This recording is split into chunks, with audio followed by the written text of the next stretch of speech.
Programa Atividade, chegando para mais uma edição, nesta quinta-feira, dia 25 de junho de 2020. Nos aproximamos aí do segundo semestre, né? Terça-feira, quarta-feira aí da semana que vem, julho, minha gente. E vivemos a estação inverno até com calor de 30 graus, 29 graus. Esse é o Brasil, esse é o Rio Grande. Esta é a capital de todos nós gaúchos. E vivemos esse momento aí de pandemia, lamentavelmente, onde as restrições estão estabelecidas através de decretos do governo do estado, do município de Porto Alegre, no caso, Porto Alegre, muitos municípios do interior do estado também, muitas contradições, muitos prefeitos também contrariando decisões governamentais, porque entendem que seus municípios não devem acatar certas restrições, até porque o prejuízo está estabelecido no âmbito do comércio, dependendo do município, na lavoura, né, da atividade empresarial, do comércio, das atividades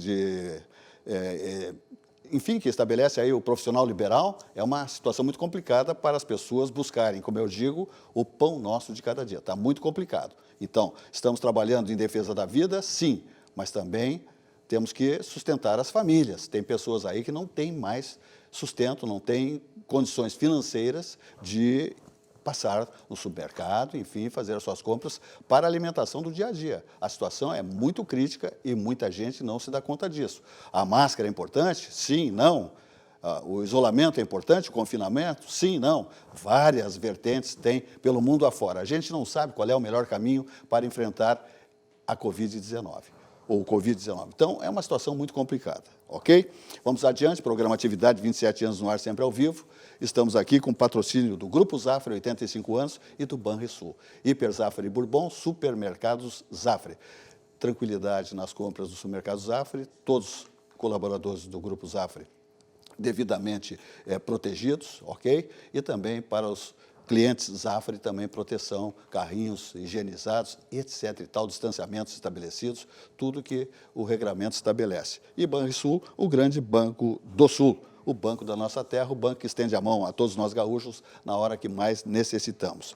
Vamos adiante ainda, falando de Aspecir Previdência, que é a certeza de um futuro tranquilo. Uma instituição de previdência complementar aberta, estabelecida em valores éticos como transparência e responsabilidade. Uma empresa quase centenária, com sede em Porto Alegre, no Centro Histórico, na Praça Otávio Rocha 65, telefone 51 3228 1999 e o site é aspecir.com.br. Como eu digo, na hora de uma necessidade no seio, no ambiente familiar, um plano de previdência complementar é extremamente importante. E aí surge a importância, então, da Aspecir Previdência, que é a certeza de um futuro tranquilo. Vamos falar também do CIEE do Rio Grande do Sul, que é referência nacional, o Centro de Integração Empresa e Escola do Rio Grande do Sul, que estabelece exatamente um mundo de oportunidades para você mudar sua história. E o CIEE do Rio Grande do Sul está aí cumprindo seu papel social com milhares de usuários beneficiados. São os jovens, especialmente, em tantos projetos, né, que o CIEE do Rio Grande do Sul, que é referência no país, estabelece, mas os jovens estão aí sempre, né, buscando a sua identidade profissional futura, passando por um estágio do CIEE, o Centro de Integração Empresa e Escola do Rio Grande do Sul, como você vai ver a mensagem. Há 50 anos, o CIERS trabalha na geração de oportunidades de aprendizagem e de estágio para que milhares de jovens possam transformar suas trajetórias em histórias de sucesso. Já são mais de 1.800.000 jovens beneficiados em programas de estágio e aprendizagem. 50 mil empresas parceiras renovando ideias, estruturas e processos com a energia e criatividade da juventude. O CIERS acredita no desenvolvimento humano, social e profissional, visando a construção de uma sociedade mais justa e com oportunidades para todos. Conheça mais sobre todos os programas do CIEE. CIEE 50 anos, uma história de infinitas oportunidades.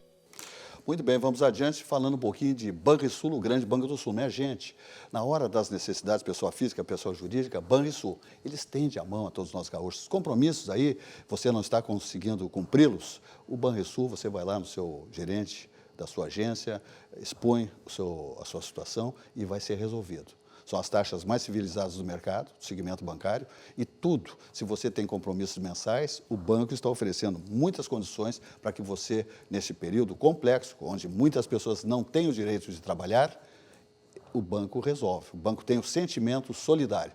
Esse é o banco de todos nós gaúchos, o grande Banco do Sul, o Banrisul, o banco do nosso coração. Veja aí, ó, Banrisul Digital, os principais serviços para você resolver tudo sem sair de casa. Dá uma olhada.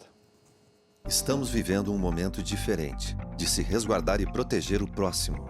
Pensando nos nossos clientes e na comunidade, tomamos as medidas necessárias para esse momento.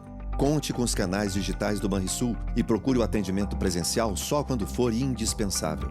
No aplicativo Banrisul Digital, você gerencia sua conta pessoal e empresarial, faz transferências, pagamentos e até depósito de cheques, tudo com segurança e de onde você estiver. Banrisul e você. Nossa parceria faz a diferença. Muito bem, nós estamos aqui na RDC TV, o Rio Grande se conecta aqui. Nós estamos aqui na Claro Net, no 524, em HD, uma imagem cinematográfica e também no 24.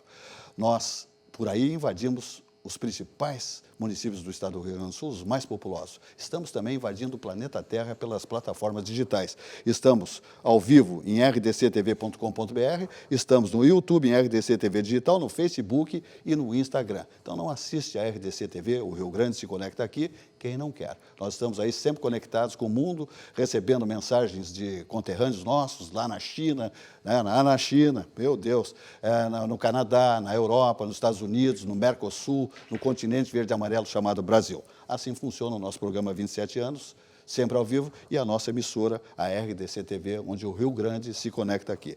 Presença importante aqui, estamos aqui com Roxane Ponzi, nossa comentarista de largo tempo, que é uma especialista em direito de trânsito, Joaquim José Xavier, nosso novo comentarista, que já foi dos tempos idos de TV Guaíba, retorna ao nosso programa, médico, oftalmologista, e também estamos hoje com a presença importante aqui, um representante do segmento médico, dos mais importantes e mais organizados do país, que é o CIMERS do Rio Grande do Sul, o Sindicato Médico do Estado do Rio Grande do Sul, Dr. Marcelo Matias. Satisfação muito grande recebê-lo e falarmos um pouquinho de tudo que está acontecendo aqui, em termos de pandemia, Covid-19, falarmos da saúde, em tempos, como é que o senhor, como presidente de uma entidade, de um sindicato tão importante, poderoso, que representa os médicos, faz a defesa dos médicos, enxerga esse momento todo que nós atravessamos. Em primeiro lugar, Silvas, eu gostaria de agradecer, porque é a primeira vez que estou aqui no seu programa. Satisfação é nossa. E ainda mais com o prazer de dividir essa mesa com pessoas tão brilhantes como a doutora Roxane e o Dr. Xavier. Eu vejo com muita preocupação. Eu acho que todos nós estamos, de uma forma ou de outra, sendo afetados pela presença da pandemia. E essa pandemia, ela vai deixar marcas, como todos nós que vivemos aquilo, nos lembramos de quando houve o 11 de setembro. Então eu digo para minha filha, eu tenho uma filha hoje com 15 anos, e eu digo sempre para ela que ela vai se lembrar onde é que ela estava na pandemia do Covid-19. A nossa preocupação, ela vem porque a presença da pandemia demonstrou claramente o que a gente percebe no nosso país. Que o Sistema Único de Saúde, que o Sistema Público de Saúde, mas também em algumas localidades o Sistema Privado de Saúde não estava preparado adequadamente para enfrentar o que ninguém tinha antevisto que poderia acontecer. E nesse sentido, o que a gente viu é a entrada de colapso em vários sistemas de saúde, em vários estados do nosso país. E nesse momento nós estamos preocupados com o Rio Grande do Sul, porque o Rio Grande do Sul passou ao largo do início da pandemia, mas passados 90 dias dessa pandemia, a gente ainda não viu uma solução definitiva para o problema, e o que a gente percebe é que talvez nós sejamos a bola da vez para os próximos tempos, com um risco aumentado de que as nossas UTIs, os nossos hospitais estejam sobrelotados e sem capacidade de atendimento. Além disso, a gente tem um problema que todos têm, que é o fato de que, ao ter uma crise econômica que foi gerada pela pandemia, os próprios hospitais, por incrível que pareça, estão com subfinanciamento, e o fechamento de empresas e a redução dos convênios às custas da pandemia vão levar a uma crise econômica de longo prazo. Então, nesse sentido, a gente se preocupa com a saúde hoje por causa da pandemia, nos próximos tempos por causa do potencial saturação do nosso sistema, e para o futuro por causa da crise econômica, e não dá para separar a economia e saúde porque elas são absolutamente ligadas. Perfeito. Eu passo para o Joaquim José Xavier, que também é médico, nosso comentarista, que faça alguma indagação. Até eu faria antes do Xavier, Como é que o senhor enxerga, por exemplo, as determinações dos governantes, especialmente do governo do Estado, governador Eduardo Leite, os decretos, e em especial Porto Alegre, Nelson Marquesan Júnior? Como é que o senhor vê esses dois decretos, essas determinações? Olha, eu acho que, como tudo na vida, a gente acabou aprendendo ou pelo menos, não sei se a gente aprendeu porque a gente ainda não sabe. Nós vamos descobrir se o que a gente fez foi certo ou errado apenas no futuro. Eu costumo dizer que a mortalidade instantânea ou a avaliação de leitos de UTI instantâneo não dizem a verdade, e a verdade só vai ser descoberta no futuro quando a gente olhar para trás para avaliar se o que foi feito foi certo ou errado. Mas o problema para mim nesse aspecto das condutas que foram feitas aqui é que a gente fez uma conduta demasiado agressiva no momento onde eu tinha um número de casos muito pequenos. E a ideia disso era que se alargasse a tal da curva de incidência para que eu pudesse melhorar o sistema de saúde. E o que aconteceu? O que a gente percebeu? É que a gente, em vários aspectos, conseguiu sim alargar a curva. Nós tivemos uma incidência menor do que outros estados. Se isso foi mérito do governo, é difícil da gente dizer. Talvez tenha sido uma consequência de que o Rio Grande do Sul, Porto Alegre, não tiveram um afluxo tão importante de turismo, especialmente na época do Carnaval. O problema é que a preparação do Rio Grande do Sul pode ter sido insuficiente. Então não adianta a gente fazer uma restrição tão precoce, que pode levar a um problema financeiro para as próprias instituições hospitalares, e daqui a pouco a gente ter uma impossibilidade de fazer o atendimento mais tardiamente e, portanto, podemos ter perdido esse período de preparo inicial. Nesse aspecto, eu sempre digo uma coisa que eu acho que é importante que os nossos telespectadores percebam. A gente não pode entrar num processo se a gente não tem a saída desse processo bem estabelecida. E me parece que foram feitas as restrições lá no passado, 3 meses atrás, sem ter uma ideia exata do que aconteceria no meio do caminho. E houve lá, por exemplo, faço questão de citar, a promessa de que em Porto Alegre o Hospital de Clínicas abriria 100 leitos de UTI. Hoje nós temos a notícia de que esses leitos não abriram e de que supostamente não haveria profissionais para que eles fossem abertos. Mas, ora, se eu fiz todo o processo de fechamento com o objetivo de preparar os leitos e eu não tive a capacidade de abertura de leitos que tinha sido estabelecida, talvez eu tivesse um problema de planejamento. Com relação à conduta que foi feita no Estado e no município, ela foi muito elogiada do ponto de vista político, porque nós tivemos sim, especialmente no início da pandemia, uma incidência menor, tanto de casos, quanto de lotação de UTI, quanto de mortalidade. O problema disso é que os nossos governantes, de uma forma ou de outra, demonstraram ter pouca convicção do que estavam fazendo. Porque quando eles abriram, parecia que a gente ia respirar, e eu disse, inclusive publicamente, que era óbvio que a incidência iria aumentar, porque a gente fez um bloqueio na incidência naquele momento, e eles ficaram muito surpresos que houve um aumento de incidência, e ao ter o aumento de incidência, eles deram um passo atrás. Eu não sou economista, eu não sou empresário, mas eu infiro que seja impossível a gente fazer uma administração adequada da economia com abre e fecha e com incerteza para o futuro próximo. Então, eu acho que a gente se embasou muitas vezes em detalhes científicos frágeis, produziu impactos muito grandes a curto e a longo prazo, e nesse aspecto eu tenho sido bastante crítico da posição vacilante, travestida de uma convicção absoluta que certamente não está embasada em nenhum dado científico maior nesse momento.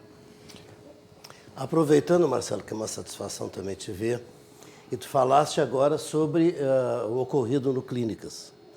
Como presidente do sindicato, sei que isso aí também é a área de atuação do CREMERS. Como presidente do sindicato, como é que tu achas que tu pode resolver na defesa dos interesses dos médicos? Porque, afinal de contas, tem os médicos sindicalizados ali que estão dependendo também da posição do presidente. Olha, eu acho que nós temos no Clínicas hoje pelo menos 2 situações que são importantes e que passam a ser públicas. O Clínicas costuma passar sempre muito em paralelo da ação sindical, porque ele é um hospital que tem uma remuneração adequada, que tem muito boas condições de trabalho, ele é vinculado a uma universidade, portanto ele tem como regra muito boas condutas e ele tem sido parâmetro para conduta em várias patologias do nosso estado e, portanto, ele é um hospital muito importante. Entretanto, Eu acho que a gente tem que separar as duas coisas que me parecem que estão interligadas, doutor Xavier, e mais uma terceira coisa que aconteceu hoje. As duas coisas interligadas é que o Clínicas tinha se comprometido a fazer uma abertura de 100 leitos. E o que acontece? Nós tivemos 90 dias para que esses 100 leitos fossem abertos. E o que aconteceu é que não houve a abertura dos 100 leitos que o Clínicas havia prometido. Quando o Clínicas não abriu os 100 leitos e, ao que nos consta, os recursos concernentes à abertura desses leitos foram repassados pelo governo federal, porque o Clínicas é um hospital federal. E segundo a doutora Nadine disse hoje, inclusive publicamente, os aparelhos estão lá, o que falta é recursos humanos, supostamente. Então o que acontece? O Clínicas utilizou os recursos que tinha que ter utilizado e não abriu os leitos. Quando ele não abriu os leitos, no meu entender, ele não cumpriu a sua função social no momento da pandemia da maneira completa que ele tinha se proposto. Por outro lado, a Prefeitura de Porto Alegre, que fez as restrições e produziu esse problema econômico em cima de supostamente a possibilidade de que abriríamos os leitos, a Prefeitura de Porto Alegre, em vez de reclamar do Clínicas, ela se apoia no Clínicas para manter o seu fechamento e para dizer, olha, estamos mantendo fechados por causa da ausência de leitos. Então, parece que há uma relação de simbiose. O Clínicas não é acusado por não ter aberto os leitos e ele defende a Prefeitura, porque a Prefeitura está tomando condutas justamente pela ausência de leitos. Quem é que paga por isso? É quem está nos assistindo. Porque, para todos nós, seja as pessoas que vão utilizar o sistema público quanto o sistema privado de saúde, leitos não têm público ou privado, leitos têm números. E o que acontece é que isso pode refletir na carência de leitos para todos nós em algum momento e para toda a população. E hoje aconteceu uma coisa extremamente importante. Como a Prefeitura é forte defensora das restrições, do isolamento social, do fechamento de lojas, shopping centers, indústrias e serviços, me parece, e o Clínicas seria o hospital no qual a Prefeitura estaria embasando grande parte das suas condutas, as custas dos seus professores, dos seus próprios leitos, da ciência por lá produzida, me pareceu extremamente exótico que uma rádio tenha feito uma entrevista na porta, uma entrevista longa, na porta da CTI do hospital onde se tem Covid. Então, acho que o mínimo que a gente tem que ter é um pouco de coerência, no sentido de que a gente defende para toda a população o isolamento social, para evitar o cuidado, para evitar a circulação, e, eventualmente, o que a gente descobre é que talvez a própria direção do hospital tenha feito um programa de rádio dentro ou muito próximo da UTI, e dando um péssimo exemplo, eu acho que isso deve ser citado, porque isso é uma coisa que causou muito incômodo à categoria médica, que estava sendo acusada pela própria direção do Clínicas de que não teria médicos suficientes para abrir os leitos de UTI, o que nós discordamos fortemente. Perfeito. Roxane. Primeiro, eu quero dizer que muito boa o convite do Dr. Marcelo aqui. Raramente nós temos mais médicos do que advogado aqui, né? Geralmente tem um monte de advogado nessa bancada. Estamos invertendo inverteram a ordem. E vou aproveitar, Silvas, para fazer perguntas aqui para o Dr. Marcelo, porque realmente sabe muito do assunto e certamente vai dar uma opinião muito crítica. E estava lhe escutando atentamente e fiquei tentando compreender. Se nós temos a questão estrutural, né, se o Clínicas obteve a possibilidade de ter os equipamentos e está alegando que falta material humano, ou seja, médicos, qual seria, vamos imaginar que o doutor estivesse no lugar de quem administra, qual seria a alternativa, né? Porque me parece que o Clínicas ele só pode contratar através de concurso ou não, ou estou errada? Olha, nesse momento, acho que é excelente a pergunta, eu não conheço exatamente o estatuto do Clínicas, ele contrata por concursos como regra, entretanto há uma questão importante que nós devemos chamar a atenção. Pelo fato de estarmos na vigência de um decreto de calamidade pública, várias das legislações, e eu não tenho autoridade, são flexibilizadas. E a realidade é que tanto Clínicas quanto Conceição, que são os dois principais hospitais onde houve aumento de leito em Porto Alegre, não foi apenas nele, é importante ser honesto em relação a isso, mas são dois hospitais federais e ambos estão com a desculpa de que falta profissionais médicos. E é interessante isso, porque, em primeiro lugar, o Conceição ele diz que falta profissionais médicos, mas ele, em vez de fazer uma contratação emergencial de médicos, pagando o que os mesmos médicos do Rio Grande do Sul foram receber lá em São Paulo, porque eles foram de avião para São Paulo para trabalhar lá, e nós perdemos médicos aqui, porque lá eles estão recebendo mais e melhor e mais diretamente do que aqui, O Conceição diz que não consegue médicos porque eles não querem entrar num contrato temporário para atender Covid numa UTI. Eu entendo isso. Bom, mas se para o Estado, se para Porto Alegre, aí lá não vão fazer um contrato emergencial, pelo amor de Deus. Essa é a questão mais importante. Não só o Clínicas como Conceição estão utilizando a mesma desculpa, não estão conseguindo contratar para o pessoal, só que esse mesmo pessoal está indo voar até São Paulo para fazer seus plantões lá, porque lá eles recebem melhor do que aqui. Portanto, no meu entender, é bem simples. Nós estamos tratando de uma questão de decisão política, nós estamos tratando apenas de uma forma de gestão. E a nossa forma de gestão, que foi muito ávida e muito célere em fechar lojas, em fechar serviços, em fechar consultórios médicos, né, doutor Xavier? Como se isso fosse evitar a pandemia naquele momento em que foi fechado, não foi tão ágil para fazer a contratação. E tem um detalhe importante. Se eles têm dificuldade de contratação, eu vou deixar aqui a pergunta para os telespectadores. Nós temos 2 hospitais em Porto Alegre que estão fechados. Nós temos tanto o Hospital Parque Belém, que tinha 20 leitos de UTI dentro dele. Foram removidos pela prefeitura, que foram os removidos equipamentos. da prefeitura. E temos a Beneficência Portuguesa, que tem uma UTI nova e que tinha lá, se não me engano, 10 ou 12 respiradores. Portanto, ali eu não teria essa dificuldade burocrática em fazer qualquer tipo de contratação. Precisaria de uma decisão do gestor municipal, estadual, ou seja o que for.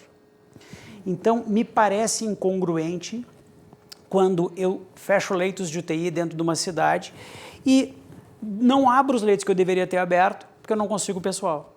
Não tem lógica. E, portanto, o meu problema hoje com relação ao manejo do Covid, respondendo para ti, Silvas, aumentando um pouco a minha resposta, é que houve uma falta de lógica desde o início do processo. A gente parece ter fechado com um objetivo, não cumpre o objetivo, daí a gente faz o que tem de mais ilógico, que é abrir sem ter a convicção de que em abrindo não haveria consequências. Eu faço questão de dizer, eu disse que aumentaria a incidência e, exoticamente, a gente surpreende que há um aumento de incidência e resolve fechar de novo. Não há planejamento que se faça dessa forma. Pela sua fala, me parece bem claro que era uma ação coordenada, mas que não foi coordenada, ou seja, só foi feita a parte do fechamento e não foi feito o restante do tema de casa, pelo jeito de criar os leitos. Por acaso o doutor sabe se existe alguma previsão de se ter hospitais de campanha aqui na nossa região? Porque isso não se viu nenhuma movimentação, nenhum anúncio. Não, e nós temos em Canoas, por exemplo, e temos algo parecido nisso no pronto atendimento da Cruzeiro do Sul, mas eu sou contrário à abertura de hospitais de campanha. Eu acho que o hospital de campanha, em primeiro lugar, ele custa muito caro. Em segundo lugar, ele é muito útil para onde eu não tenho absolutamente nenhuma estrutura hospitalar. Agora, se eu tenho estrutura hospitalar em Porto Alegre, que basta ligar a luz, o oxigênio está na parede e trazer o respirador, eu não vejo por que a gente gastar dinheiro com a tenda, com a proteção, com a abertura, com o alvará. Esse é o problema. Mais adiante desativar. Para mais adiante desativar. E a gente sabe que vai ter... Podem apostar, eu faço questão de dizer publicamente, porque eu vou ser cobrado e estou tranquilo. Vai ter o Covidão. Se esse Covidão é no estado do Rio Grande do Sul, se ele é no país como um todo, eu não sei, mas ele já existe. Né? Nós já temos, inclusive, pedido de impeachment de um governador às custas dos desvios, principalmente na questão do Covid, às custas desses hospitais de campanha, da compra de respiradores, que muitas vezes nem eram respiradores e custavam mais caro do que a iniciativa privada. Então, eu não sou favorável necessariamente à abertura de hospital de campanha. Eu sou abertura de leitos. E mas esses leitos podem ser em qualquer lugar. Só aconteceu aqui em Porto Alegre porque o Clínicas estava pré-pronto, é isso? O Clínicas... Eu não consegui entender por que o Rio Grande do Sul tem como abrir essas... Porque foi uma janela de oportunidade. O Clínicas fez uma obra e nessa obra tinha uma nova UTI. O momento foi adequado para o Clínicas. O problema, e aí sim, é uma inferência minha, eu não posso afirmar, eu não gosto de fazer injustiça, eu já sofri muita injustiça, portanto eu não gosto de injustiça. Mas na avidez de ampliar as possibilidades do Clínicas, de abrir mais leitos, o Clínicas se ofereceu para abrir 100 leitos. E aí sim, houve uma falta de planejamento, porque eu, por exemplo, não faço nenhuma promessa de correr uma maratona. Porque o máximo que eu consigo fazer é correr uma maratona de carro.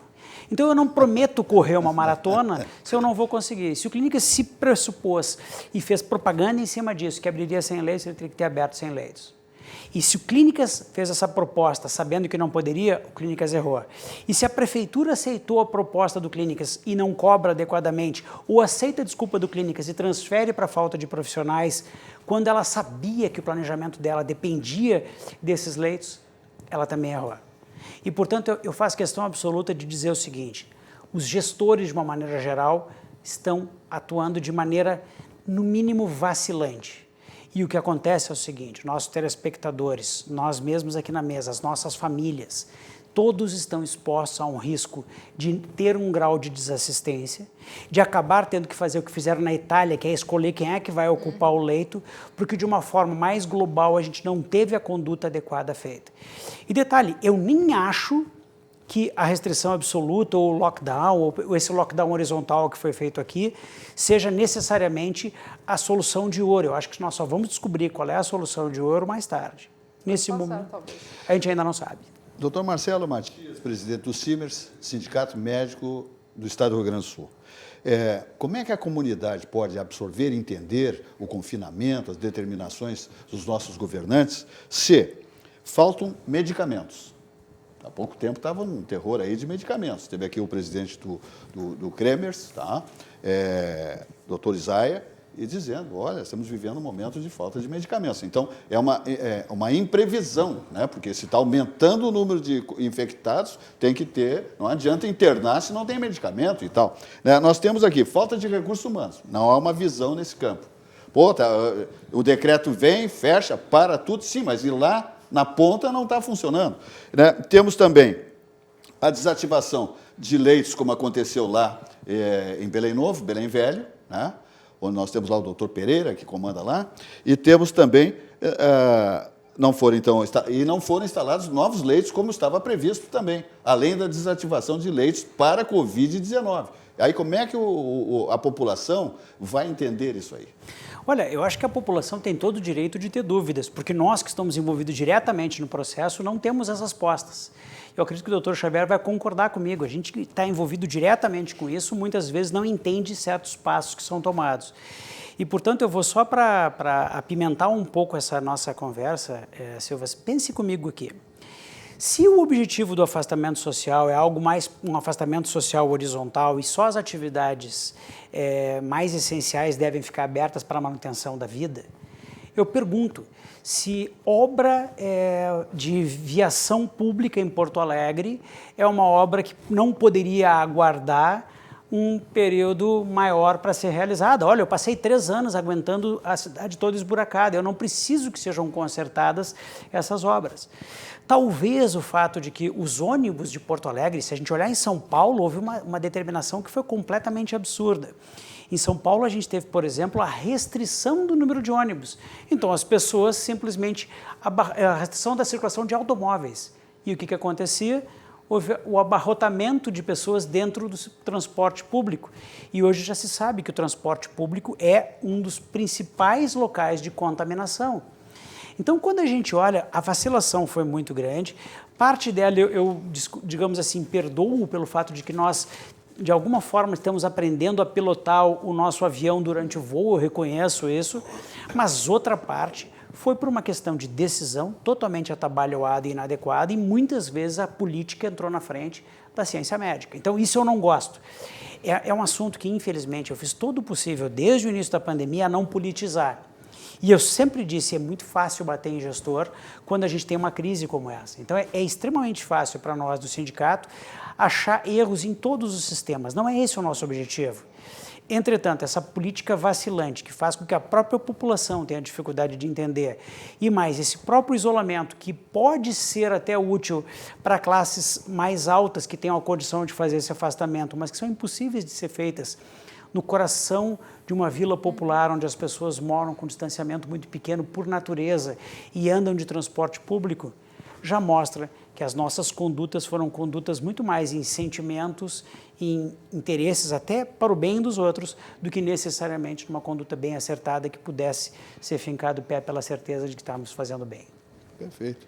Vamos adiante, falando um pouquinho de vinhos do mundo importadora. Seguimos aqui logo, passando aqui pelos nossos comerciais, conversando com o doutor Marcelo Matias, presidente do CIMERS, Sindicato Médico do Estado do Rio Grande do Sul. Importantíssima a sua presença aqui e os esclarecimentos que o senhor está trazendo para o nosso telespectador.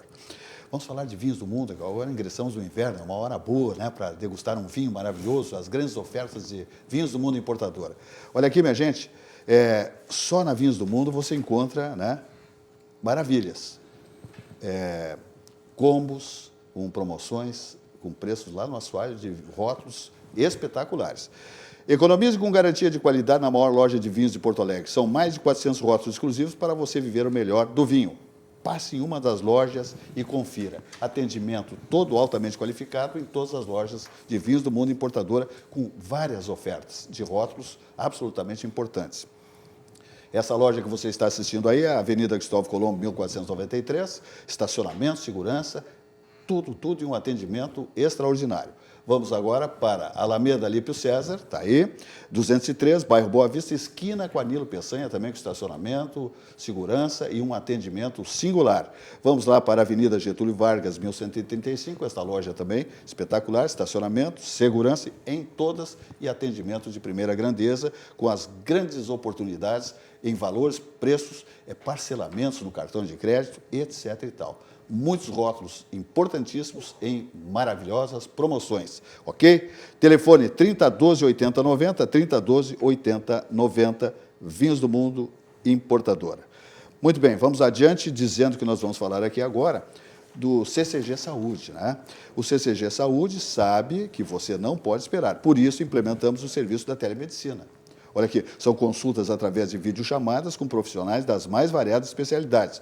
Uma equipe pronta para oferecer o cuidado necessário no conforto da sua casa. Então, não te estressa, meu chefe de família, se tem qualquer problema no ambiente familiar, no seio familiar, você entra em contato com esse número que está aí na sua tela também, ou no site centroclinicogaúcho.com.br, você vai ter todas as coordenadas, as indicações de como é que você deve proceder numa situação emergencial nesses tempos, especialmente de pandemia, tá? Te liga, então, com CCG Saúde. Vamos adiante ainda, falando de Sucos Petri, a bebida de todas as estações. Há 27 anos, esse Suco Petri está na nossa bancada aqui. Há 27 anos, foi o primeiro anunciante desse programa, chama-se Sucos Petri, e aí se estabelece a bebida de todas as estações. Sua sede pede saúde, pede melhor, pede Sucos Petri. Ele é 100% natural, sem adição de água, açúcar e sem conservantes. O mais consumido, portanto, o mais vendido. Uva laranja 100% natural. Sucos Petri, a bebida de todas as estações. Sua sede pede saúde, pede melhor, pede Sucos Petri. Vidrobox Blindex, pensou vidro para a construção civil, passou por Vidrobox Blindex. É líder do segmento vidreiro desde 1971. Tudo em vidros para a construção civil. Vidrobox Blindex. Por exemplo, envidraçamento de fachadas, fechamento de sacadas, agora está chegando aí, olha a chuvarada, olha o ventão, olha o minuano. Lá tem uma rede, tem um estufado, tem uma churrasqueira, faz um fechamento com Vidrobox Blindex e vai utilizar esta área que é maravilhosa para receber amigos, família, né? O ambiente familiar. E muitas vezes, se você não tem ela fechada, só paga o IPTU, não pode aproveitar no inverno. Frio, chuva, etc. e tal, ventão. Então, a Vidrobox Blindex resolve esse problema do fechamento da sua sacada. É box para banheiros com película de segurança, sem nenhum risco para a família, tudo de bom. É telefone Vidrobox Blindex, 51 3302 4343, e o site é vidrobox.com.br. Vamos adiante falando da Cobase. A Cobase está aí, o maior grupo pet do Brasil, é a Cobase. Tem uma sede em São Paulo, a sua loja principal tem 12 mil metros quadrados. E se você entrar aqui no site da Cobase, você vai saber tudo como tem que proceder para dar o atendimento aos seus animais de estimação. A Cobase, visando preservar a saúde de seus colaboradores e clientes, além de garantir o acesso aos produtos necessários para a nutrição, saúde e bem-estar dos animais de estimação, tomou todas as atitudes frente à atual pandemia. Você ingressa, então, no cobase.com.br e você vai saber como proceder, ofertas, produtos, horários, etc. e tal. Cobase, o shopping do seu animal. Muito bem. Roxane, mais uma pergunta para o doutor Marcelo Matias. Até nem sei se o doutor tem esses dados, mas até puxando um pouquinho a sardinha para a questão do trânsito, que é a minha área de atuação, muito tem se falado em relação aos números, né? E é o quanto a diminuição nos acidentes e nas mortes de trânsito tem impactado positivamente na questão do sistema público. E, inclusive, se ouviu, eu não me lembro agora qual foi, teve um deputado, alguma coisa assim, que circulou um vídeo nas redes sociais, estava dizendo que alguns hospitais estavam tendo prejuízo por conta da ausência desses acidentados, entendeu? E o que é péssimo, né, do ponto de vista de quem trabalha para diminuir o número de vítimas, né, que muitas vezes não causam esse impacto afetivo que o coronavírus tem causado, né? Ou seja, as pessoas estão muito mais sensíveis à morte dessas pessoas do que aos mortos no trânsito, que muitas vezes é quase que meio que se equiparam. Então, não sei se o doutor tem algum dado, alguma coisa, ou tem escutado o quanto efetivamente isso tem acontecido aqui na nossa aldeia, eu digo, aqui no Rio Grande do Sul, se isso tem se refletido nos hospitais. Eu tenho certeza absoluta que houve uma redução dos acidentes de trânsito. Para nós que circulamos pela cidade, porque eu, como médico, não parei de trabalhar, seja como médico, seja como presidente do sindicato, eu permaneço em atividade constante. E eu tenho percebido que tem sido bem mais fácil circular pela cidade. Realmente está muito mais tranquilo em qualquer momento por causa disso. Então, obrigatoriamente, com a redução do trânsito, a gente tem uma redução, inclusive, da tensão, e principalmente com a redução do trânsito pela madrugada, onde as pessoas bebiam e saíam, acaba que a gente tem uma redução de mortalidade. E, portanto, isso poderia ser importante, vamos dizer assim, para um hospital privado que faça trauma. Que não são tantos assim. Quando a gente avalia numericamente, o grosso dos pronto-atendimentos do nosso estado são públicos, ou pelo menos atendem uma grande parcela pelo SUS, mas eu não tenho dúvida que houve uma redução das AIHs, que são as autorizações de internação hospitalar nessa área. Por outro lado, o problema muito maior que se teve dentro dos hospitais é que os hospitais, sejam eles públicos, mas principalmente os hospitais privados, estão numa forte crise. E não é tanto pelo trânsito. E essa é uma coisa importante a gente dizer aqui no teu programa, Silvas, porque é muito exótico. Eu costumo fazer a comparação com as Forças Armadas. Se a gente tem uma guerra, todo o investimento do país vai para as Forças Armadas. E quando ele vai para as Forças Armadas, o que acontece? A gente acaba tendo o aumento do Exército, o aumento do número de tanques, de aviões, o aumento do número de armamentos. Portanto, o Exército, ou a Marinha, ou a Aeronáutica tendem a ter um incremento de investimentos e, portanto, um aumento da sua capacidade durante o período de guerra. O único da história que, tendo uma guerra na saúde, que é o Covid, a gente vai sair dessa guerra na saúde mais fraco do que entrou no sistema de saúde. E por que a gente vai sair mais fraco do que a gente entrou?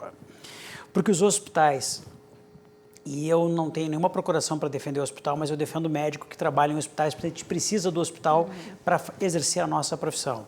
Os hospitais estão reduzindo seu faturamento porque os exames laboratoriais, porque os exames de imagem, porque os exames invasivos não estão sendo feitos, porque as internações eletivas, porque as cirurgias, porque as internações clínicas eletivas não estão sendo feitas, porque inclusive tem um trabalho que não é do Rio Grande do Sul, mas que a mortalidade por evento cardiovascular aumentou em 800%, porque as pessoas, em vez de ir para o hospital e fazer um cateterismo e sair de lá vivas, elas morrem em casa com medo de ir para a emergência por causa do Covid. Então, a gente tem tido um processo agudo e grave de retardar o diagnóstico de outras doenças que não são o Covid. Perfeito.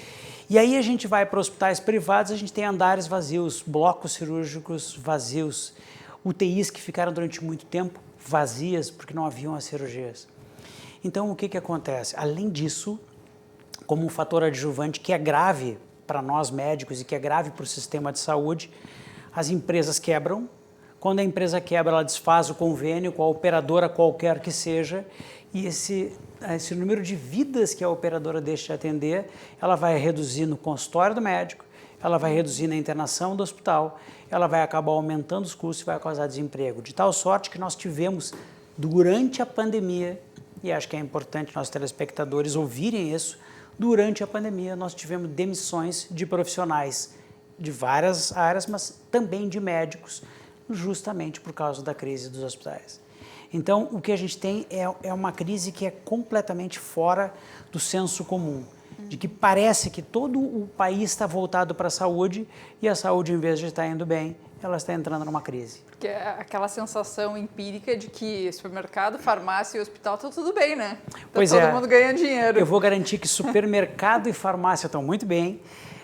Inclusive o Zafar, que é um dos patrocinadores aqui, certamente está muito bem, porque ele seguiu trabalhando, mas que, infelizmente, os hospitais eles estão entrando na porta de uma crise e, portanto, a nossa ação vai aumentar muito, porque não tem como não aumentar, considerando que no momento que o médico sofre, o sindicato trabalha mais. E a nossa função é essa, nós vamos estar prontos para ajudar os médicos nesse momento.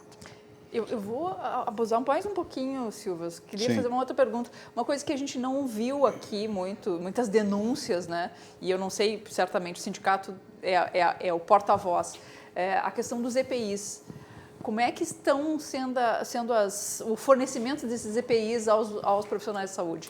Isso é muito importante, Roxane. Agradeço muito pela pergunta. Quando começou a pandemia, nós literalmente não estávamos preparados para isso. Ele foi o desnudar de que o sistema de saúde não estava pronto para enfrentar um momento como esse. Então, ficou claro. Por quê? Porque faltou absolutamente tudo. E faltou no público, mas faltou no privado. A gente tinha dificuldade em comprar álcool gel para nossas casas, né? Acho que vocês se lembram disso, que era um drama para conseguir álcool gel. O que acontece é que no andar da carruagem, como a OMS teve uma ação extremamente oscilante, a OMS pode ter acertado, pode ter errado, mas eu sou um forte crítico da ação da OMS, porque a OMS, no meu entender, foi parte do desenvolvimento da própria pandemia. Lá, desde o início, a gente não utilizava, porque dizia-se que não precisava utilização de EPI. Houve um momento que dizia-se que não adiantava usar máscaras, houve um momento que só dizia-se que somente que o álcool gel funcionava. Então, o que aconteceu? A gente teve o desabastecimento. E houve um momento, e eu vou reconhecer que isso não foi da Prefeitura de Porto Alegre, houve uma normativa do governo federal em cima disso, dizendo que quando o médico fosse atender o paciente que não fosse Covid, não precisaria usar máscara. Conclusão da história, eu tenho certeza que essa vacilação e o fato de se desconhecer todos os passos da pandemia levou também a que a gente tivesse um aumento de infecção até pelo desconhecimento. E nós já temos vários casos, na Itália isso foi muito importante, a mortandade de médicos, e nós já temos no estado do Rio Grande do Sul, nós começamos a contabilizar também a perda de médicos e técnicos de enfermagem, foi uma proporção maior do que o resto da população, e nós temos hoje mais de uma centena de profissionais de saúde em atestado por Covid dentro dos hospitais. Eu tenho uma pergunta para fazer aqui de um comentarista nosso, o renomado advogado, o Bajares Forge, que está nesse momento até como telespectador, mas ele se manifesta aqui. Show! Silvas, o doutor Marcelo está esclarecendo-nos mais do que tudo que se ouviu até agora. Parabéns às suas manifestações. Muito obrigado. Pergunta a ele sobre a confiabilidade das estatísticas de óbitos. Muito obrigado. Tiraram a palavra, Xavier. Tirou a minha palavra. O Bajares Forge. Diz para ele que não pode. Não tem problema, eu continuo essa pergunta. Olha, sabe que uma das coisas mais importantes quando a gente vai fazer uma viagem é que a gente tenha boa visibilidade, né? Então eu vou recomendar, a Roxane vai concordar comigo, se a neblina estiver forte, a gente puder esperar essa neblina desaparecer, é melhor é mais seguro a gente não ir para a estrada. O que acontece? Nós estamos fazendo um voo cego em vários aspectos e explico por quê. Grande parte das condutas tomadas no mundo afora foi às custas da estatística chinesa. A estatística chinesa, afirma aqui sem medo de errar, ela é mentirosa. Não há uma democracia e sistemas de controle na China de forma que a gente possa acreditar no que a gente tem de estatística chinesa. As custas da estatística chinesa, lá em Wuhan, onde surgiu a pandemia, a gente teve um trabalho do Imperial College, que é muito bonito para nome, quando a gente olha a fotografia do Imperial College, ele convence, o nome é muito impactante, se é do Imperial College deve ser bom. E o Imperial College fez um trabalho que disse, por exemplo, que nos Estados Unidos iam morrer 2 milhões de pessoas e que no Brasil ia morrer 1 milhão de pessoas. E ele levou a um conjunto de condutas mundo afora que, acertadas ou não mudam o fato de que o trabalho estava errado. A prova de que o trabalho estava errado é de que o próprio indivíduo que fez o trabalho fugiu do lockdown e teve que pedir demissão. Em cima disso, a gente começou a questão do Covid com uma estatística completamente errada. E isso levou às condutas que nós tomamos. Depois disso, a gente segue errando pelo seguinte. A gente tem trabalhos que são trabalhos de incidência na porta da emergência. Qual é o problema do trabalho de incidência na porta da emergência? Quando eu tenho um paciente sintomático que vem consultar e eu faço o teste, é óbvio que ali eu vou ter um aumento de incidência. Mas eu não tenho como ter uma estimativa absoluta do número de pessoas que foi contaminada nos seus contatantes aí fora e que, porque tem uma imunidade adequada, porque não tem fatores de risco maiores, porque tem uma idade baixa, acabam desenvolvendo a imunidade sem ter a doença. Então, as nossas estatísticas sempre se embasaram em trabalhos de incidência na porta da emergência. Pior do que isso, quando a gente faz o trabalho de incidência, o número em si também não é 100% verdadeiro. E por que o número não é 100% verdadeiro? Porque os testes diagnósticos têm falhas, todos eles. Até o PCR, que é o melhor dos testes, se for feito tardio demais, ele vai dar negativo e a gente perdeu o diagnóstico. Pior do que isso, a gente tem misturado duas coisas. A gente tem misturado o paciente que morre de Covid com o paciente que morre com Covid. Quando a gente olha a mortalidade, a última estatística que eu tive acesso foi hoje, e na nossa região, segue mais ou menos aquela estatística que se teve no mundo afora, que nós tivemos, ao que me consta, um caso abaixo de 20 anos, uma mortalidade apenas abaixo de 30 anos e todo o resto são pessoas de mais idade, sendo que o grosso delas acima de 60 anos. Eu tenho ali pessoas que morreram de Covid, com certeza, mas eu tenho pessoas ali que morreram de Covid. Algumas pessoas morreram com Covid. Elas tinham o vírus, mas elas morreram de várias outras causas. E pior do que isso, a gente tem considerado, e isso foi um problema que aconteceu não só no Brasil, mas no Brasil às custas de um decreto do governador Dória dizendo que todo caso suspeito deveria ser colocado no atestado de óbito que morreu de Covid. Mas isso aconteceu no mundo inteiro. Em Nova York teve um reestudo demonstrando que pelo menos 40% dos óbitos não eram de Covid. E, portanto, nós estamos trabalhando, inclusive, com dados de mortalidade que não são verdadeiros. Portanto, eu não estou dizendo que não é importante. Obviamente é importante. Obviamente mudou a vida de todos e, obviamente, tem uma mortalidade expressiva. Entretanto, é difícil a gente fazer um planejamento e estabelecer uma conduta em cima de dados tão falhos quanto esses que a gente tem, e temos essa dificuldade de dados também em Porto Alegre. No programa. Mas, doutor Marcelo, eu fico pensando...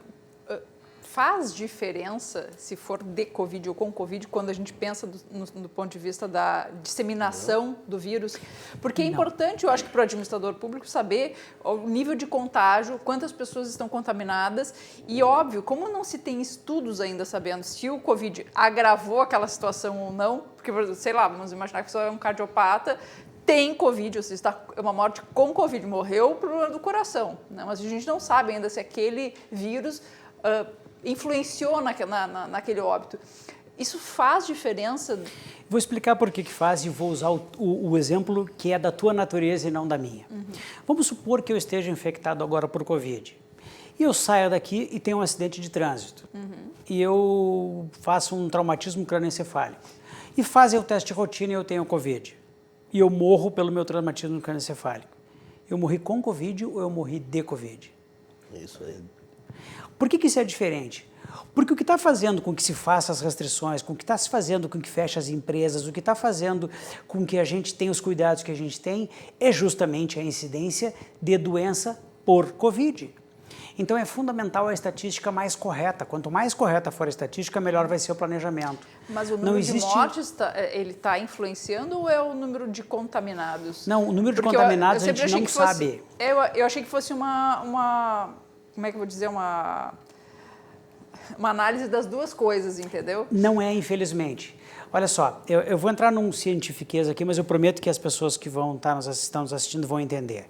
Uma coisa é o trabalho de incidência. O que é incidência? É o diagnóstico que eu fiz da porta da emergência. Isso é uma incidência, é um caso novo que aconteceu naquele momento. Outra coisa é o trabalho de prevalência. O que é o trabalho de prevalência? É chegar um indivíduo aqui, colher o sangue de todos nós e para ver se nós temos o sangue ou a saliva, não importa, o método diagnóstico, e descobrir se nós tivemos ou não. O que importa, a grande diferença é que, vamos supor que eu tenha uma incidência, vamos inventar uma outra doença, Covid-20, e eu tenho 100% de prevalência e 0 de incidência. Ela não é uma doença. Todo mundo vai ser imune e acabou a doença. Agora, eu tenho lá uma doença que eu desconheço qual é, no caso o Covid era assim quando surgiu, que começa a matar pessoas e eu não tenho a menor ideia de como é que está a imunidade sistêmica da população em cima dessa doença. Com o Covid no estado do Rio Grande do Sul é assim hoje. A Universidade de Pelotas, que é um dos principais arcabouços intelectuais do manejo do governo do estado, eu não sei se saiu um quarto trabalho, mas os primeiros 3 trabalhos mostraram o seguinte, e eu vou dizer como é importante o trabalho de prevalência para a gente estabelecer a nossa conduta. No primeiro trabalho demonstrou 2 casos positivos em 2.500 pessoas. Eu posso ser otimista, opa, o isolamento está funcionando, mas eu posso ser pessimista. Eu tenho 2.498 pessoas suscetíveis à infecção. No segundo trabalho, eu tive 6 positivos em 2.500. Eu posso ser otimista, a nossa imunidade aumentou em 300%, ok? Mas a nossa imunidade global é minúscula ainda. E o terceiro foram 13 casos. Conclusão da história. Segundo as estatísticas mais atuais, os cálculos iniciais pelo Imperial College foram feitos em cima do influenza de vacinação, que eu precisaria ter 70% de imunidade da população. Temos um infectologista gaúcho que defende que com 11% a gente já teria uma imunização suficiente para evitar a disseminação da doença. Eu estou muito longe disso. Como eu estou muito longe disso, isso só reflete a importância de eu testar as pessoas saudáveis. E por isso a importância do com Covid e de Covid. O de Covid está doente. O com Covid ele está saudável e pode estar em casa. Então, só para que você tenha ideia, eu tive contatos muito próximos com pessoas com Covid. E eu não sei dizer se eu fui infectado, se eu estou imune ou não. Perfeito. Depende da tua imunidade, né? Depende da minha imunidade. Apesar de que eu tenho alguns fatores de risco, infelizmente. Vamos falar aqui do Barranco, do Barranquinho, subindo ou descendo a Protásio. Barranco, a primeira churrascaria com carne Angus certificada do Brasil. Aliás, eu cheguei aqui hoje com uma máscara do Barranco e a Roxane perguntou, vem cá, não, vem um lombinho com queijo aí também? Podia, né? Vim de brinde. O pessoal adora, né? Degustar saborear um lombinho com queijo, uma carne Angus certificadas, sensacional. Então, olha aqui, ó, Barranquinho, né? Com teleentrega e também com aquele autosserviço, ou seja, você faz o pedido e vai buscar, tá ok? Os telefones lá do Barranquinho, Barranco 33316172, Barranquinho 33336826. Aliás, lá fala diretamente com o Léo Piscine, que é um dos grandes amigos do Dr. Joaquim José Xavier. Léo Piscine, está lá no Barranquinho. Então, teleentrega, você faz o pedido e está recebendo maravilhas, né, as delícias gastronômicas do Barranco e Barranquinho ali por teleentrega. E também aquele que você faz o pedido e vai lá buscar, ok? Está funcionando a 1000, você pode saborear as delícias gastronômicas do Barranco e do Barranquinho, tá? Te liga, que é maravilhoso. Vamos adiante ainda. Falando aqui que nós estamos com o patrocínio do Grupo Zafre, 85 anos, e do Banrisul, o grande Banco do Sul. O Grupo Zafre atendendo todas as determinações dos decretos, evidentemente, e garantindo aos seus colaboradores também não tem problema de contaminação, todos equipados com tudo que determina a melhor regra para evitar uma contaminação e também a proteção dos clientes do Grupo Zafre, que vão fazer os seus ranchos, suas compras, etc. e tal, com carrinhos higienizados, distanciamentos estabelecidos, tudo para que transcorra normalmente a presença dos clientes nas lojas do Grupo Zafre. Vamos adiante, eu pergunto aqui para o Dr. Marcelo Matias. Eu vou falar depois dos seus critérios, né? Filosofias e comportamentos com a camisa branca, isso é depois. Mas agora eu vou falar do Diag Laser, que é o Centro de Diagnóstico e Hospital Dia. Por que eu falo para o senhor isso aí? Porque o Dr. Joaquim aqui, nosso comentarista, que é médico oftalmologista, nós temos um dado extremamente importante. Aliás, que as pessoas não estão comparecendo aos consultórios médicos. O impacto do coronavírus na oftalmologia, especialmente, e na saúde dos seus olhos, em decorrência da pandemia provocada pelo coronavírus, diversas especialidades médicas tiveram uma drástica queda em suas consultas e a oftalmologia é a área que foi mais afetada, tendo a sua procura reduzida em 81%, né, dos pacientes, isso num estudo realizado por uma das maiores entidades do planeta, né, que monitorou que mais de 2 milhões de pacientes estão nessa situação. Então, eu pergunto para o senhor, e vamos passar depois aqui uma mensagem, né, de uma campanha do Diag Laser, para que as pessoas entendam, cataratas, qual é mais as enfermidades, glaucoma, o que mais, doutor Xavier? Diabetes, degeneração macular senil e outras patologias dentro e fora do olho. Eu vou passar o filme, doutor Matias, e depois a gente comenta um pouquinho nessa ausência dos pacientes nos consultórios médicos. Então, vamos ver uma mensagem aqui do grupo Diag Laser, comandado pelo empresário Fernando Lourdes de Azevedo, que é o Diag Laser, Centro de Diagnóstico e Hospital Dia. Fez uma mensagem aí, tem um VT espetacular para conscientizar as pessoas que elas devem procurar o seu médico oftalmologista, porque o risco de uma cegueira está bem pertinho de você. Abre o teu olho, abre o olho, cuide dos seus olhos. Dá uma olhada aí. Nunca tivemos tanto tempo para enxergar o que realmente importa. A distância nos fez sentir com os olhos. Olhos que choraram, sorriram, abraçaram. De olhos abertos, sonhamos em voltar a respirar tranquilos. De olhos atentos, chegou a hora do próximo passo. Viver para ver um mundo novo. Acesse diaglaser.com.br e conheça nosso corpo clínico. Diaglaser, você ainda tem muito para ver. Aí. Linda a mensagem, um VT muito bem produzido, espetacular. Foram extremamente felizes lá no Diaglaser. Doutor... Gostaria de perguntar também. Pois não, fala, Xavier. Marcelo, depois dessa tua brilhante exposição aí, eu lembro que nos anos 18 e 19, os hospitais viviam superlotados. E não tinha essa pandemia. E que há uns 10, 12 anos atrás, na época da H1N1, também havia uma superlotação muito maior do que foi agora, no início. Claro, nesse momento, época de inverno, é evidente que os leitos vão ficar escassos. Mas eu não sei se já houve uma estatística para poder comparar a superlotação naquela época, principalmente no ano passado, que a gente via nos jornais ou na televisão, os pacientes deitados em macas no corredor. Atualmente, nós não temos visto isso. E como presidente do sindicato, como é que vê isso? E principalmente os médicos que atendem um vírus tão potente, os de Porto Alegre principalmente, que estão recebendo pacientes de todo o interior. Como é que o colega vê isso? Eu gostaria de agradecer. As perguntas só me ajudam. Hoje eu estou me sentindo realmente muito feliz para poder falar sobre isso. Em primeiro lugar, doutor Xavier, eu quero lhe mandar um abraço ao doutor Marcos Rovinski, que disse que ia ser o companheiro de conselho do Grêmio. O sindicato tem muito gremista lá, nós temos esse problema, não tenho como me livrar disso, mas é a vida. Depois eu vou falar sobre isso, sobre o Grêmio. Isso é um problema grave do sindicato, não tenho como resolver isso.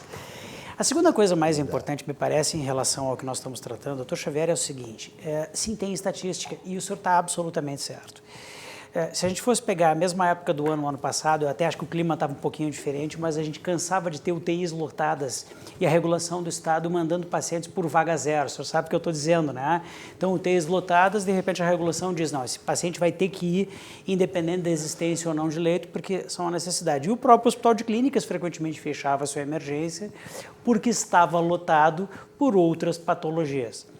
E aí, entrando, Silvas, na questão da oftalmologia e de outras especialidades, as doenças não deixaram de existir. Exatamente. As pessoas seguem com as mesmíssimas doenças. Algumas delas estão se agravando, e eu vou pegar, por exemplo, a minha área, eu sou ginecologista obstetra, a obstetrícia segue andando bem, nesse aspecto não tenho que parar, mas a ginecologia, por exemplo, a gente tem diagnósticos não feitos, a gente tem terapias não executadas. E, portanto, a gente, sem dúvida alguma, e por isso que eu disse lá no início, a gente só vai conseguir avaliar a real consequência dessa pandemia quando a gente olhar daqui a 1, 2 anos, olhando para trás e avaliarmos as mortalidades por todas as enfermidades. Porque a realidade é o seguinte, é que daqui a pouco eu tenho um aumento de infarto, porque o indivíduo não foi para o hospital, não fez o que tinha que fazer. Daqui a pouco eu tenho um aumento, por exemplo, de complicações pela obesidade, porque o indivíduo não fez a sua cirurgia bariátrica. Daqui a pouco eu tenho complicações endocrinológicas, porque o diabético não fez um tratamento, ele vai precisar do senhor lá por causa da questão oftalmológica, porque ele não fez o tratamento adequado do seu próprio diabetes. E isso tudo está acontecendo hoje. E eu não estou dizendo que a gente deva voltar absolutamente ao normal, porque não há ciência que diga que nós devamos voltar absolutamente ao normal. Até porque, Roxane, tu tinhas falado sobre os EPIs. Se nós voltarmos tudo absolutamente ao normal, provavelmente eu vou ter uma carência e vai começar pelos EPIs. Então a gente tem essa dificuldade, que é uma dificuldade estrutural. De qualquer forma, o que eu tenho hoje é o seguinte: um conjunto de consultas eletivas de doenças que são importantes ou de revisões que são fundamentais para todos nós, e eu vou ter um aumento e um agravamento dessas doenças às custas justamente da ausência das consultas. E eu tenho hoje os hospitais vazios, e não porque a saúde da população como um todo aumentou, mas sim porque eu estou perdendo os diagnósticos. A gente está entrando no que se dizia antigamente, e tenho certeza que o Dr. Xavier ouviu isso várias vezes também, que um fulano de tal não tem doente porque não tem doença nenhuma porque não consulta com o médico, né? Os homens muito comumente fazem isso, atrasam o seu diagnóstico, por exemplo, de câncer de próstata, porque ele não consulta. E quando ele vai descobrir, a doença já é grave demais. Então isso pode e deve estar acontecendo hoje em várias das patologias. E com relação aos colegas, como é que tu vê esses colegas que estão se expondo em Porto Alegre? Essa é uma situação muito importante, porque o que acontece? A gente tem dois pontos completamente distintos da mesma situação. Da mesma maneira que eu tenho locais que estão vazios e que para os colegas é péssimo, e eu posso citar os consultórios, a gente pegou os 80% da oftalmologia, tem especialidades que se aproximam disso, várias outras, especialmente aquelas menos urgentes. Mas então eu tenho isso acontecendo hoje em vários colegas.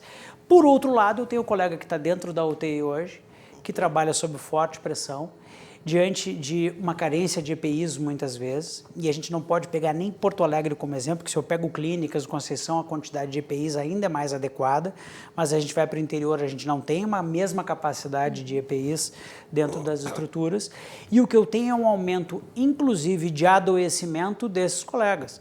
Como eu disse em algum momento durante essa nossa conversa, a gente já teve óbitos dentro da categoria médica por Covid. E os técnicos de enfermagem, os enfermeiros, esse pessoal que está ombro a ombro conosco, dentro especialmente das UTIs, que é um ambiente que não é o meu, porque não é da minha especialidade, mas a gente sabe como todos os profissionais são importantes, eles estão expostos a riscos aumentados. E convenhamos, a gente tem desde notícias de que se o indivíduo pega, ele ganha um adicional no salário, até uma tentativa nossa de fazer um projeto de lei para que todos os profissionais de saúde, mas no nosso caso, especialmente os médicos, recebam insalubridade de 40%, porque queira ou não queira, enquanto várias pessoas estão protegidas em casa, nós todos seguimos atuando, seguimos atendendo, seguimos na ponta e seguimos dentro dos hospitais, que são os locais, sem dúvida alguma, de maior risco. Então, os colegas, especialmente aqueles da ponta, e a gente sabe que há um endurecimento das escalas por falta de profissionais, porque alguns com fatores de risco saíram, outros adoeceram. E, portanto, os restantes têm sofrido bastante. E isso é uma coisa grave para todos nós. Temos outra manifestação aqui. Espetacular a entrevista do Dr. Marcelo Matias, muito esclarecedora. Eu estou falando de Cláudio Candiota. Muito obrigado, Cláudio, é um prazer. Tá?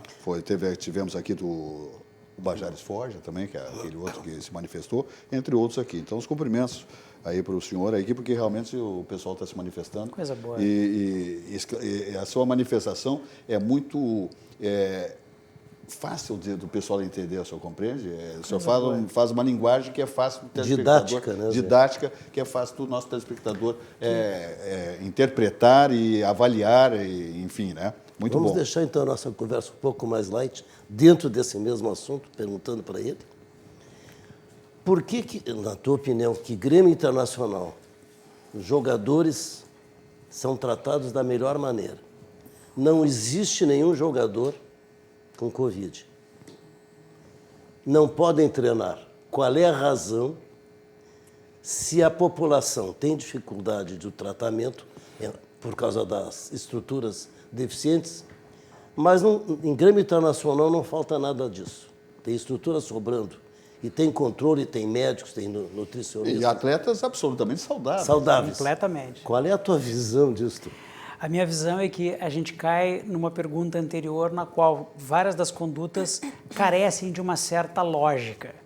Nós temos uma dificuldade de entender isso. Vamos pegar na situação mais catastrófica, Grêmio, Inter ou qualquer grande clube, eu acho que até isso é mais complicado para pequenos clubes do interior do estado, mas Grêmio e Inter teriam plenas condições de fazer exames sequenciais nos seus jogadores e teriam plena condição de jogar, mesmo que o estádio tivesse as limitações que são impostas, mas convenhamos, futebol a gente pode ver em casa, né?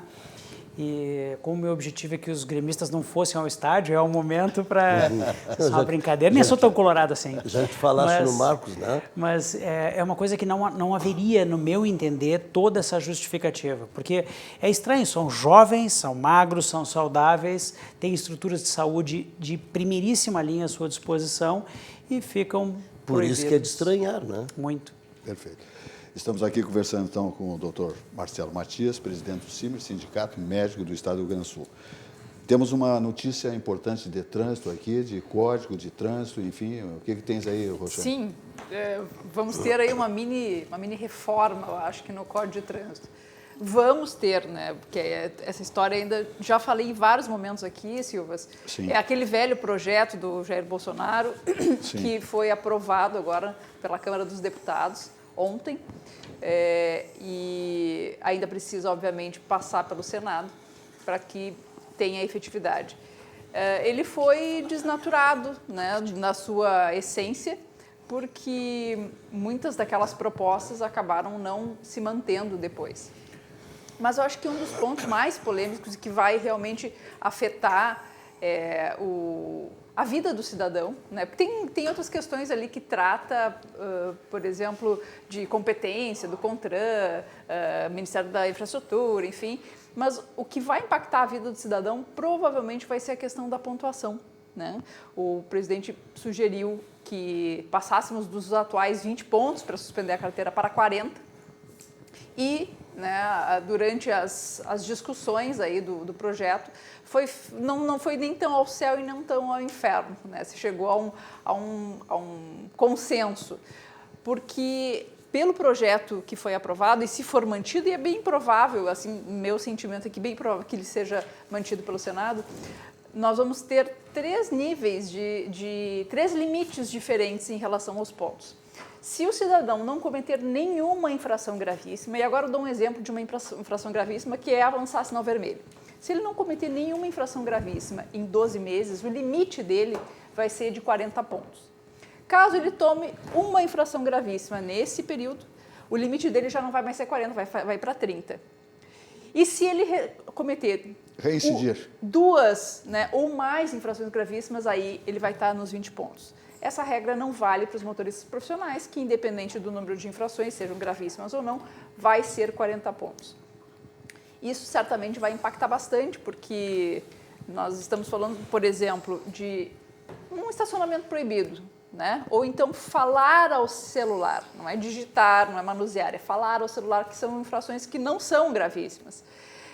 O cidadão, em tese, ele vai poder cometer no mínimo umas 10, né? 10 a 8 infrações dessas durante 12 meses, sem que isso tenha um agravamento. Então, há muita discussão sobre isso. Até eu ainda tenho dificuldade de me posicionar, porque vai ser uma reforma bem extensa em relação ao Código de Trânsito, mas nesse ponto específico, talvez pudéssemos achar alternativas, né, de não punir com bobagem, né, Sim, não tirar correto. a carteira da pessoa com bobagem, mas também não beneficiar aquele que comete de forma reiterada, né, infrações de trânsito. Enfim, ainda não está definido, mas essa é uma delas, né? Ao longo das minhas vindas aqui, Silvas, eu vou trazendo novidades em relação ao projeto. Perfeito. Jornal do Comércio, o jornal que não induz, não tem ideologia, não induz o seu assinante, o seu leitor, ok? É a notícia transparente, absolutamente transparente, sem ideologias, a notícia transparente por todos os lados. O jornal mais qualificado do estado do Rio Grande do Sul, Jornal do Comércio, sediado aqui em Porto Alegre. Então, uma assinatura chegando, madrugando na sua empresa, no seu domicílio, seu escritório, consultório, etc. e tal. Atendimento ao assinante, 32 13 13 00, 32 13 13 00, está aí no seu monitor, Jornal do Comércio, ok?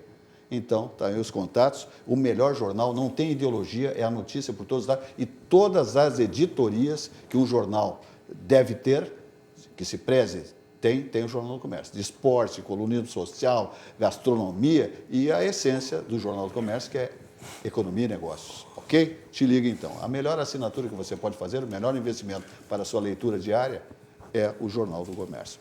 Vamos para o fechamento do nosso programa. Temos aqui 2 minutos e meio. 2 minutos. Doutor Marcelo Matias, é um privilégio tê-lo aqui, por tudo que a gente leu aqui, espetacular a sua manifestação, a sua maneira muito clara de passar para o telespectador as coisas nesse momento de pandemia, de saúde, etc. e tal. Então, os cumprimentos, o nosso espaço está aberto para a sua presença aqui, ou figuras do sindicato, do Simers, que o senhor queira indicar para vir aqui conversar conosco, passar informações importantes para a comunidade. E o espaço aqui de 1 minuto e meio para o senhor fazer o fechamento. Eu, Silva, só tenho a agradecer pela possibilidade de estar numa bancada tão diferenciada e de ter sido tão bem recebido e tão bem tratado. Nós que somos médicos estamos na linha de frente, eu sigo atendendo como médico, eu não sou apenas um presidente de sindicato, eu sigo atendendo. Eu sei o que os médicos estão sentindo em alguma parcela na ponta, porque a minha área não é uma área de tanto risco, mas eu faço questão de me vestir de branco para homenagear os meus colegas que hoje à noite estarão de plantão, estarão trabalhando, estarão nas emergências, estarão nas UTIs. E eu gostaria de dizer que o sindicato médico ele vai atuar independente de interesses pessoais, individuais, partidários, eleitorais, seja o que for, na defesa do médico, porque a gente tem uma convicção muito forte, que quando a gente defende o médico, a gente não está defendendo apenas o médico, a gente defende o médico, mas defendendo o médico com boa condição de trabalho, você, telespectador, vai ter uma boa condição de atendimento. E, portanto, quando a gente defende o médico, a gente está defendendo a saúde.